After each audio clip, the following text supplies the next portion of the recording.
அவரை உடனடியாக சிறையிலிருந்து விடுவிக்க வேண்டும் என்ற கோரிக்கையை வலியுறுத்தியும் இன்று சென்னையில் நடைபெறுகின்ற இந்த ஆர்ப்பாட்டத்துடைய தலைவர் ஆம் ஆத்மி கட்சியுடைய தமிழ்நாடு மாநில தலைவர் மரியாதைக்குரிய வசீகரன் அவர்களே, இந்த நிகழ்ச்சியை தொகுத்து வழங்கக்கூடிய ஸ்டெல்லா மேரி அவர்களே, திராவிட முன்னேற்ற கழகத்துடைய அமைப்பு செயலாளர் மரியாதைக்குரிய RS பாரதி அவர்களே, மறுமலர்ச்சி திராவிட முன்னேற்ற கழகத்துடைய கொள்கை பரப்பு செயலாளர் மரியாதைக்குரிய அந்திரிதாஸ் அவர்களே, மார்க்சிஸ்ட் கம்யூனிஸ்டுடைய மாநில குழு உறுப்பினர் மரியாதைக்குரிய சுந்தரராஜன் அவர்களே, மனித உரிமைகள் பாதுகாப்பு கழகத்துறை மாநில தலைவர் பாலசுப்ரமணியன் சிறையிலிருந்து விடுவிக்க வேண்டும். சிறையில் அவரை கொடுமைப்படுத்துவதை உடனடியாக கைவிட வேண்டும். நாள்தோறும் அவருடைய உடல்நலன் பாதிக்கப்பட்டுக் கொண்டிருக்கின்றது. எனவே அந்த அடிப்படையில் உடனடியாக அவரை விடுவிக்க வேண்டும் என இந்திய கம்யூனிஸ்டுடைய தமிழ்நாடு மாநில குழுவின் சார்பில் வலியுறுத்தி ஒன்றிய அரசை கேட்டுக்கொள்கின்றோம். அவ்வாறு செய்யாவிட்டால் ஆம் ஆத்மி கட்சியும் இந்தியா கூட்டணியும் நாடு தழுவிய போராட்டங்களை தொடர்ந்து நடத்தும் என்பதை தெரிவித்துக் கொள்கின்றோம். தமிழ்நாட்டிலும் ஆம் ஆத்மி கட்சி தொடர்ந்து எடுக்கக்கூடிய அனைத்து போராட்டங்களுக்கும் இந்திய கம்யூனிஸ்ட் கட்சி தன்னுடைய முழுமையான ஆதரவை தெரிவிக்கும். அனைத்து போராட்டங்களிலும் இந்திய கம்யூனிஸ்ட் கட்சியும் பங்கேற்கும் என்பதை தெரிவித்துக் கொள்கின்றோம். இன்றைய தினம் மரியாதைக்குரிய தோழர் முத்தரசன் அவர்கள் நேரடியாக கலந்து கொள்ள முடியவில்லை. அந்த வருத்தத்தை வசீகரன் அவர்களிடமும் இங்கே பங்கேற்கக்கூடிய தலைவர்களும் சொல்ல சொன்னார்கள். எனவே அடுத்த போராட்டங்களில் எங்களுடைய மாநில செயலாளர் மரியாதைக்குரிய தோழர் முத்தரசன் அவர்கள் நேரடியாக பங்கேற்பார் என்பதையும் இந்த சமயத்திலே தெரிவித்துக் கொள்ள கடமைப்பட்டிருக்கின்றோம். ஒன்றிய பாஜக அரசு என்பது ஒரு சாதாரண அரசு அல்ல. இது ஒரு பாசிச அரசு. இது இந்துத்துவப்பட்ட பாசிச அரசு. மிக வேகமாக பாசிச வழியில் செல்லக்கூடிய ஒரு அரசாகும். அதே போலவே பாரதிய ஜனதா கட்சியையும் ஒரு அரசியல் கட்சியாக கருத முடியாது. இங்கே மேடையிலே பல்வேறு கட்சிகளை சேர்ந்த தலைவர்கள் இருக்கின்றோம். இங்கே பல்வேறு அரசியல் தலைவர்கள் கூடியிருக்கின்றோம். காங்கிரஸ் கட்சி என்று சொன்னால் அது ஒரு அரசியல் கட்சி. திராவிட முன்னேற்ற கழகம் சொன்னால் அது ஒரு அரசியல் கட்சி. இந்திய கம்யூனிஸ்ட் கட்சி என்று சொன்னால் அது ஒரு அரசியல் கட்சி. மார்க்சிஸ்ட் கம்யூனிஸ்ட் கட்சி என்று சொன்னால் அது ஒரு அரசியல் கட்சி. ஆனால் பாரதிய ஜனதா கட்சியை ஒரு அரசியல் கட்சியாக கருத முடியாது. அது RSS என்ற ஒரு விஷ ஜந்துடைய விஷ கொடுக்கு தான் பிஜேபி என்பதை மறந்துவிட முடியாது. அது ஒரு இந்துத்துவ பாசிச அமைப்பு என்பதை நாம் மறந்துவிட முடியாது. எனவேதான் இன்றைக்கு நடந்து முடிந்த நாடாளுமன்ற தேர்தலில் கூட நரேந்திர மோடி அவர்கள் மீண்டும் பிரதமராக வேண்டும் என்ற நோக்கத்தோடு இந்தியாவில் மக்களை மத ரீதியாக பிளவுபடுத்தக்கூடிய எல்லா விதமான பேச்சுகளை செய்தார். எல்லா விதமான மோசமான பரப்புரை செய்தார். இந்துக்களுக்கும் முஸ்லிம்களுக்கும் இடையிலே மத கலவரத்தை தூண்டக்கூடிய வகையிலே அவர் செயல்பட்டார். குறிப்பாக இடஒதுக்கீட்டிலே மோசமான நிலையை கையாண்டு மீண்டும் காங்கிரஸ் கட்சியோ அல்லது இந்தியா கூட்டணியோ ஆட்சிக்கு வந்தால் அவர்கள் SC/ST இடஒதுக்கீட்டை பறித்து அதை முஸ்லிம்களுக்கு வழங்கிவிடார் சொன்ன அப்பட்டமான பொய்யை சொன்னார்.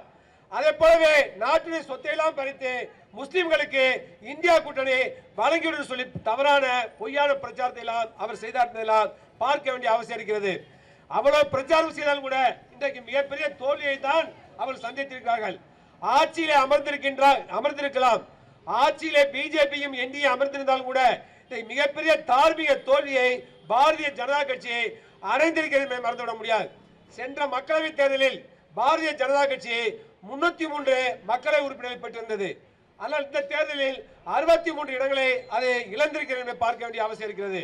அதே போல இந்திய நாட்டு மக்கள் நடந்து முடிந்த மக்களவைத் தேர்தலிலே பாசிசம் வந்துவிடக் கூடாது என்பதற்காக வாக்களித்திருக்கிறார்கள். இந்தியாவில் மோடியுடைய சர்வாதிகாரம் ஓங்கிவிடக் கூடாது என்பதற்காக வாக்களித்திருக்கிறார்கள். இந்தியா கூட்டணி வலிமையாக மக்களவையில் இடம்பெறும் நோக்கத்தோடு இந்திய நாட்டு மக்கள் வாக்களித்திருக்கிறார்கள். எனவே இன்றைக்கு இந்தியாவில் ஒரு வலிமையான இந்தியா கூட்டணி உருவாகிறது. அது பாசிசத்தை தடுத்திருக்கிறது, மட்டுப்படுத்தி பார்க்க வேண்டிய அவசியம் இருக்கிறது. இருந்தாலும் பிஜேபியை எதிர்த்து நாம் பெற்ற அந்த வெற்றி போதாது. நாடாளுமன்ற சட்டமன்ற தேர்தலில் வெற்றி பெற்றால் மட்டும் போதாது. இன்றைக்கு RSS பிஜேபி அரசியல் தளத்தில் மட்டுமல்ல, அது பண்பாட்டு தளத்தில், கலாச்சார தளத்தில், அரசியலில், கல்வி நிறுவனங்களில், அரசு நிறுவனங்களில் எல்லாவற்றிலும் பிஜேபி RSS ஊடுருவி இருக்கின்ற அபாயத்தை ஆம் ஆத்மியும் இந்தியா கூட்டணி தலைவர்களும் இந்தியா கூட்டணி சேர்ந்தவர்களும் தமிழக பொதுமக்களும் புரிந்து கொள்ள வேண்டிய அவசியம் இருக்கிறது. அண்மையில ஒன்றிய அரசு அறிவித்திருக்கிறது, அரசு பணியாளர்கள் RSS உடைய இயக்கத்திலே பங்கேற்கலாம், RSS உறுப்பினராக இருக்கலாம் என்று சொல்லி ஒன்றிய அரசு இன்னைக்கு அறிவித்திருக்கிறது. அதை ஏற்கின்ற வகையில, அதை சரி என்று சொல்லக்கூடிய வகையில, அதுக்கு ஜால்ரா போடக்கூடிய வகையில மத்திய பிரதேசத்தில் அந்த மாநிலத்தில் உயர்நீதிமன்றம் 50 ஆண்டு தவறை இன்னைக்கு ஒன்றிய அரசு சரி செய்திருக்கிறது சொல்லி அந்த ஒரு நீதிமன்றம் தீர்ப்பளிக்கிறது, நீதிமன்றம் கருத்து சொல்லி என்று சொன்னால் எந்த அளவிற்கு ஆர்எஸ்எஸ் நீதிமன்றத்திலும் ஊடுருவி பார்க்க வேண்டிய அவசியம் இருக்கு. மேற்கு வங்கத்தில் ஒரு நீதிபதி பதவி என்ற அளவில் சொல்கிறார், நானும் ஒரு ஆர்எஸ்எஸ் காரன் சொல்றார். நானும் ஒரு ஆர்எஸ்எஸ் காரன் ஒரு நீதிபதி ஓய்வு பெறுகின்ற பொழுது மேற்கு வங்க உயர்நீதிமன்றத்தில் சொல்கின்றார்.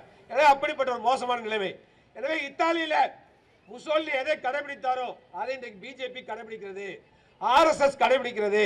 அரசு நிறுவனங்களிலே ஊடுருவ வேண்டும், அரசு நிறுவனங்களை கைப்பற்ற வேண்டிய நோக்கத்தோடு முசோலினி, பாசிஸ்ட் முசோலினி இத்தாலியிலே செயல்பட்டார்.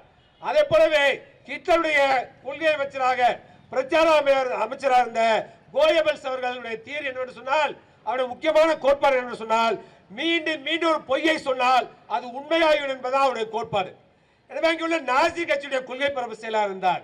நாசிகள் ஆட்சிக்கு வந்த பிறகு நாசியுடைய ஆட்சியிலையும் ஹிட்லருடைய கொள்கை பரப்பு செயலாளராக பிரச்சார அமைச்சராக கோயபல்ஸ் இருந்தார். அவர் மீண்டும் மீண்டும் பொய்யை சொன்னார். அதே போலவே தான் இன்றைக்கு எப்படி இத்தாலியுடைய பாசிசம் அரசு நிறுவனங்களில் ஊடுருவியதோ அதே போல ஆர்எஸ்எஸ் ஊடுருவி இருக்கிறது. எப்படி பாசிசம் ஜெர்மனியில அரசு நிறுவனங்களை, அதாவது மீண்டும் மீண்டும் பொய்யை சொல்லி தவறான கருத்துக்களை கோயபல்ஸ் பரப்பினாரோ அதே போலவே தான் இந்தியாவில் பிஜேபியும் மோடி அரசாங்கம் ஆர்எஸ்எஸ் தவறான கருத்துக்களை பரப்புகிறது. எனவேதான் மீண்டும் மீண்டும் நம்முடைய மாண்புமிகு டெல்லி முதலமைச்சர் அரவிந்த் கெஜ்ரிவாலை ஊழல்வாதி ஊழல்வாதி ஊழல்வாதி என்று சொல்கிறது. ஆம் ஆத்மிய ஊழல்வாதிகள் ஊழல்வாதி என்று சொல்கிறது. அப்ப திரும்ப திரும்ப ஒரு பொய்யை சொன்னால் அது உண்மையாகியுடைய நோக்கம். இது ஹிட்லருடைய செயல்பாடு, இது கோயபல்ஸுடைய செயல்பாடு. அந்த செயல்பாட்டை தான் இந்தியாவில் ஒன்றிய அரசு செயல்படுகிறது. மக்களை ஏமாற்ற முடியாது. தேர்தலில் வெற்றி பெற நோக்கத்தோட அரவிந்த் கெஜ்ரிவால பொய் வழக்கில் சிறைச்சாலை அடைச்சிருக்கார்கள். அதே போலவே தான் ஹேமந்த் சோரனை அவர்கள் அடைத்தார்கள், விடுதலை பெற்றிருக்கின்றார். அது மட்டுமல்ல, மிகப்பெரிய அறிவுஜீவிகளை அவர்கள் அடைத்தார்கள். சாய்பாபா என்ற பேராசிரியரை ஒரு பொய்யான வழக்கில் 10 ஆண்டுகள் மேல சிறையில் அடைத்தார்கள். எந்த விதமான ஆதரவு சொல்லி நீதிமன்றம் விடுதலை செய்தது. விடுதலை செய்த பிறகு மாற்றுத்திறனாளியான வீல் சேரில் செய்யக்கூடிய அந்த சாய்பாபா என்ற பேராசிரியர் சொன்னார், 10 ஆண்டுகளை இழந்து விட்டேன், 10 ஆண்டுகள் சிறைச்சாலை இருந்து விட்டேன், யார் இந்த இழப்பீடை கொடுப்பது? 10 ஆண்டுகள் இழந்திருக்கின்றேன், சிறைச்சாலையில் கொடுமைப்படுத்தினார்கள், நான் மாற்றுத்திறனாளி, எனக்கு தேவையான எந்த வசதியும் செய்யணும் என்று சொல்லி சொன்னார்கள். அதே போலவே தான் ஸ்டான் சுவாமி அவர்களை பொய் வழக்கிலே கைது செய்து உள்ளே போட்டார்கள். அவருக்கு பார்க்கின்சன்ஸ் என்று சொல்லக்கூடிய மிக மோசமான நோய், தசை பிடிப்பு நோய், கைகள் நடுங்கும், உணவை எடுத்து கையில சாப்பிட முடியாது, வாயில போட முடியாது, டம்ளர்ல தண்ணீர் எடுத்து குடிக்க முடியாது, கையெல்லாம் நடுங்கும்.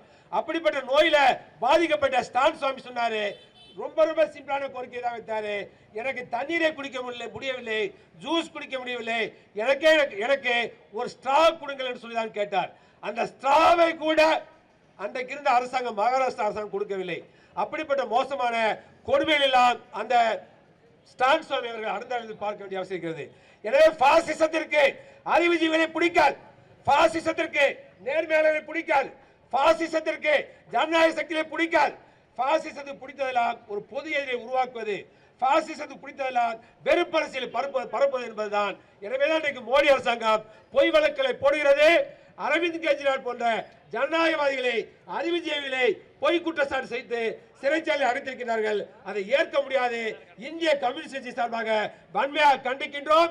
அவரை உடனடியாக விடுதலை செய்ய வேண்டும் என நாங்கள் கேட்டுக்கொள்ள கடமைப்பட்டிருக்கின்றோம். எனவே தமிழ்நாட்டில் உள்ள அனைத்து சக்திகளும், அனைத்து ஜனநாயக சக்திகளும், மதச்சார்பற்ற சக்திகளும் ஒன்றுபட்டு போராடி பாசிசத்தை தேர்தலை தோற்கடித்தால் மட்டும் போதாது, வேரோடும் வேரோடு மண்ணோடும் இந்த சமூகத்திலிருந்து அப்புறப்படுத்த வேண்டிய கடமையும் பொறுப்பும் நமக்கு இருக்கிற சுட்டிக்காட்ட கடமைப்பட்டிருக்கின்றேன். ஜெர்மனியை சேர்ந்த ஒரு மிகப்பெரிய கவிஞர், அவர் பாதிரியார், மார்ட்டின் நெபுலர் என்று சொல்லக்கூடிய மிகப்பெரிய கவிஞர், பாதிரியார், அவர் ஒரு கவிதையை பாடினார், அற்புதமான கவிதையை பாடினார் அந்த பாசிஸ்டுகளை பற்றி. அவர் சொன்னார், இந்த பாசிஸ்டுகள் கம்யூனிஸ்டுகளை கைது செய்ய வருந்தார்கள், நான் அமைதியா இருந்தேன் என்று சொன்னால் நான் கம்யூனிஸ்ட் அல்ல என்று சொன்னார். அதே போல அவர்கள் யூதர்களை கைது செய்து வந்தார்கள், நான் அமைதியா இருந்தேன், நான் யூதர்கள் இல்லை என்று சொன்னார். அதே போல தொழிற்சங்கவாதிகளை கைது செய்து வந்தார்கள், நான் அமைதியாக இருந்தேன், ஏனென்று சொன்னால் நான் தொழிற்சங்கவாதி அல்ல. அவர் கத்தோலிக்கர்களை கைது செய்ய வந்தார்கள், நான் அமைதியாக இருந்தேன், ஏனென்று சொன்னால் நான் ஒரு புரொட்டஸ்டன்ட், ஆனால் கடைசியாக அந்த பாசிஸ்டுகள் என்னை கைது செய்ய வந்தார்கள். ஆனால் எனக்காக குரல் கொடுக்க யாருமே இல்லைன்னு சொல்லி அந்த மார்ட்டின் என்ற கவிஞர் பாதிரியார் பாசிஸ்டுடைய கொடுமையான ஒரு போக்கை விவரித்து ஒரு அற்புதமான கவிதை பாடினார். எனவே அவர்கள் தான் கைது செய்து அரவிந்த் கெஜ்ரிவால் தான் கைது செய்யறாங்க, ஆம் ஆத்மி தான் கொடுமைப்படுத்த என்று பார்த்து கொண்டு இதர சக்திகள், இதர கட்சிகள், ஜனநாயகவாதிகள், மதச்சார்பற்றவாதிகள் பொறுமையா இருக்க முடியாது, காத்திருக்க முடியாது. எனவே நாம் அனைவரும் இந்துத்துவப்பட்ட பாசிஸ்டத்தை வீழ்த்த வேண்டும், வேரோடும் வேரடி மண்ணோடும் அதை நாம் வீழ்த்த வேண்டிய கட்டாயம் இருக்கிறது. அந்த அடிப்படையில் ஒன்றுபட்டு போராடுவோம்.